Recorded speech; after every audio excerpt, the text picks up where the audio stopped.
Mais jusqu'à preuve du contraire, on est en train de prendre parole. Même les greffiers n'ont pas encore acté ceux qui sont devant vous pour les intérêts de M. Constant Moutamba. Et pour respecter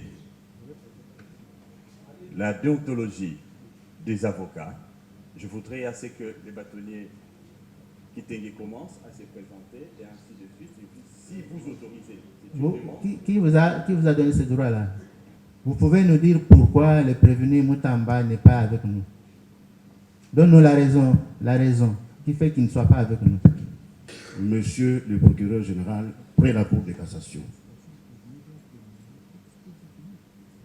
nous devons répondre à la préoccupation de l'auguste Cour de savoir pourquoi notre client n'est pas physiquement à l'audience ce matin. Mais il me semble, pour des raisons de respect à la Cour, les personnes qui prennent la parole pour répondre à votre préoccupation doivent être identifiées, il me semble. Ne fût-ce que par politesse. Nous devons faire savoir à la haute cour qui nous sommes. Je suis heureux de savoir que la haute cour a passé la parole au bâtonnier Condé Waboma. Mais les autres qui sont là, monsieur le président, s'il vous plaît, si nous pouvions être identifiés, et nous répondrons à la question de savoir pourquoi le prévenu n'est pas physiquement présent devant la haute cour à cet instant. À titre conservatoire, à sa valeur devant votre auguste cour. On acte nos comparaisons pour nous permettre de répondre à la préoccupation de la Cour. Moi, c'est le bâtonnier Jean-Paul Kitenge. J'ai dit. Mais nous pensons qu'à ce niveau, au niveau de la Cour de cassation, nous devons prendre conscience que c'est le ton qui fait la musique. Notre pays, c'est un pays de culture. Nous aimons bien la musique. Mais nous aimons la musique parce que les tons sont bien agencés. C'est la même chose dans notre profession. Commençons de la manière la plus propre. C'est-à-dire, ceux qui veulent prendre la parole doivent prendre la parole en qualité reconnue par la loi. Pour l'instant, dans l'espèce, je crois qu'ils le savent. Ce n'est pas un rappel.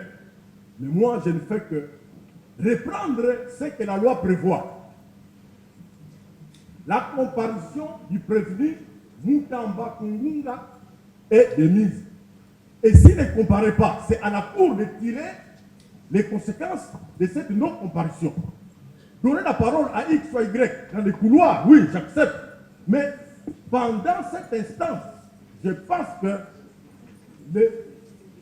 la population qui nous regarde va se moquer de nous. Les avocats, dans l'espèce, ne peuvent prendre la parole qu'en assistance du prévenu Moutamba Kungunga Constant. Et s'il n'est pas là, c'est à la Cour de tirer les conséquences de cette non-comparution. Commençons de la bonne manière, monsieur le président.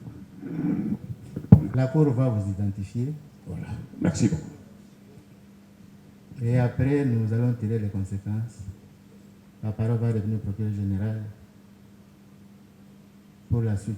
Merci. Honorés membres de la haute cour, monsieur le procureur général, près la Cour de cassation,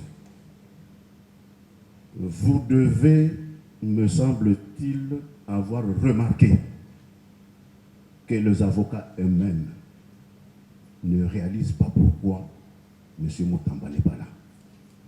Nous sommes venus pour l'assister. Au dernier appel que nous avons effectué, il était en route. Pour l'instant, je dois à la vérité, pour un cas de force majeure. Et comme La Cour ne peut pas instruire cette cause avec des avocats dont le client n'est pas physiquement présent. Et comme aussi en l'espèce, les avocats de bonne foi qui sont venus assister le client n'ont pas eu accès au dossier judiciaire. La combinaison de ces deux éléments me semble être de nature à permettre à la haute cour envers laquelle nous n'avons que du respect d'apprécier ces circonstances exceptionnelles et de daigner renvoyer l'affaire à telle date que de meilleures dispositions soient prises. J'ai dit. Dire un mot par rapport à la pratique judiciaire qui a toujours été cristallisée du fait de l'absence physique d'un prévenu. Le prévenu n'est pas là, les avocats comparaissent à titre conservatoire, sollicitent une remise. À moins que la Cour puisse changer aujourd'hui, nos juridictions, nos cours et tribunaux ont toujours fait ça. Honneur à votre Cour. Les raisons de renvoi ou de remise doivent être justifiées par des circonstances qui sont purement objectives. C'est-à-dire qu'il y a un empêchement qui peut être attesté, le prévenu ne comparaît pas pour quelle raison, ce n'est pas parce que le dossier n'était pas à la portée de ses avocats. Vous devez le savoir que la comparution personnelle du prévenu est de mise en matière répressive au premier degré, comme dans le cas d'espèce, c'est au premier et dernier ressort, en premier et dernier ressort. Le fait que le dossier ne soit pas à la disposition des avocats n'est pas une cause qui peut justifier l'absence ou la non-comparution du prévenu. Il faut qu'on le retienne. Ici, dans l'hypothèse où prochainement il ne se présente pas, il y aura encore une cause. Mais la cause profonde doit être le fait qu'il y a un empêchement dû à l'empêchement, la comparution du prévenu qui doit être acté ne dépend pas de la disponibilité du dossier physique au greffe. Il faut qu'on se le dise. Je suis heureux de compter parmi vous autant de bâtonniers. La jurisprudence à laquelle vous faites allusion se justifie dans le sens ou dans le cas où le prévenu est présent et ses avocats ont des raisons de dire ou de considérer qu'ils n'ont pas eu accès au dossier physique pour la défense des intérêts de leurs clients. Ce n'est pas l'indisponibilité ou la non-accessibilité des avocats au dossier physique qui peut justifier la non-comparution du prévenu. Qu'on se le dise. Je voudrais qu'on puisse retenir cela une fois pour toutes, si pas pour l'éternité. Ce n'est pas seulement qu'on arrive soit à une condamnation, soit à un acquittement. L'objectif aussi, c'est celui d'atteindre l'assistance dans le cadre pédagogique. C'est comme ça que vous allez nous donner une seconde pour que nous puissions dire un mot, peut-être par rapport à un malentendu. Nous n'avons pas dit que la cause doit être renvoyée parce que le dossier physique n'a pas été au greffe. Non. Il faut peut-être que vous puissiez bien nous comprendre.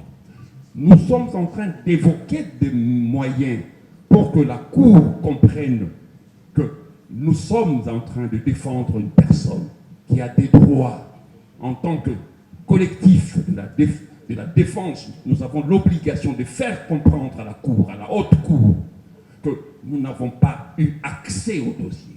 Cela ne justifie pas que le client soit présent ou pas. Le client n'est pas là. Nous avons expliqué notre raison pour que vous puissiez nous comprendre. En disant ceci, il y a une pratique judiciaire cristallisée par votre Cour. Sinon, toutes les comparaisons devant les cours et tribunaux deviennent sans objet, à titre conservatoire. Nous sommes en train de défendre, nous devons défendre quelqu'un. Ces droits, je crois que la Cour est consciente que non, elle doit faire son travail. Nous devons faire aussi notre travail. Non, mais nous vous expliquons. Mais le bâtonnier Condé l'a dit, un cas de force majeure. Oui. Vous pouvez récupérer votre place. pouvez vous retirer. Monsieur le procureur général, vous avez la parole.